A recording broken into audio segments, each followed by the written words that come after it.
مهمترین مفاهیم ترید در بازارهای مالی: عرضه و تقاضا، درک تعادل بین خریدار و فروشنده، قلب اصلی حرکات قیمته.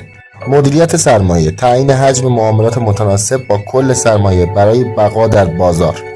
مدیریت ریسک، کنترل ضررها با حد ضرر و نسبت ریسک به ریوارد مناسب، مخصوصا ریسک به ریوارد 2. روانشناسی معامله، غلبه بر ترس و طمع برای تصمیم گیری حرفه‌ای. طمع و ترس یکی از بزرگترین مشکلات هر تریدر برای حدوداً 6 ماه اول زندگی تریدری حرفه‌ای خودشه، چرا که وقتی یک استراتژی داشته باشه که جواب بده، قاعدتاً شما میری سمت سودهای زیاد و اعتماد به نفس کاذب میگیری برای ضررهای زیاد که اینا در دوره کاملا برای شما آموزش خواهیم داد. خودشناسی، شناخت نقاط قوت و ضعف خود برای انتخاب سبک معاملاتی درست. روتین و دیسیپلین، پایبندی به برنامه، جلوگیری از معاملات احساسی و بی هدف. اگر دقت کرده باشین در استراتژی دیار پلاس ما در روز فقط 2 معامله داریم، یک معامله در سشن لندن و یک معامله در سشن نیویورک، یا هر دو در لندن یا هر دو در نیویورک، یا کلا معامله اصلا در استراتژی دیار پلاس نمیگیریم. این میشه تکلیف این استراتژی با خودش مشخصه که در روز فقط 2 معامله میگیره، 2 معامله در تایم فریم 5 دقیقه.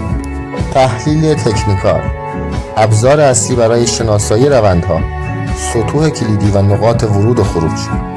اگر در تمام تایم فریم ها، اگر در تمام لایو ترید های استراتژی دیار پلاس ملاحظه کرده باشین، نقاط ورود، نقاط خروج دقیق قبل از ورود به معامله مشخص میشه و کاملا متوجه هستیم با ابزارهای شناسایی روندها روند بازار رو به دست بیاریم، سطوح کلیدی رو به دست بیاریم و جایی وارد بشیم که بهترین نقطه برای ورود و جایی خارج بشیم که بهترین نقطه برای خروج است.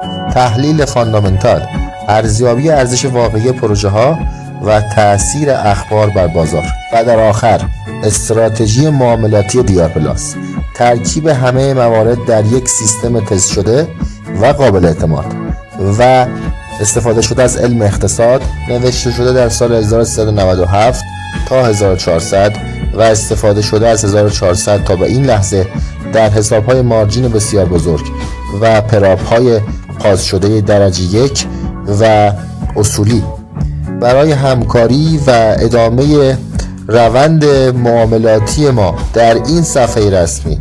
اگر فهرست پخش استراتژی دیار پلاس رو نگاه بکنید، درآمدهای استراتژی دیار پلاس رو نگاه بکنید، متوجه میشین که این استراتژی قابل ستایش و احترامه. برای همکاری به گروه تلگرامی ما عضو بشین، بنده و تیم در خدمت شما هستیم.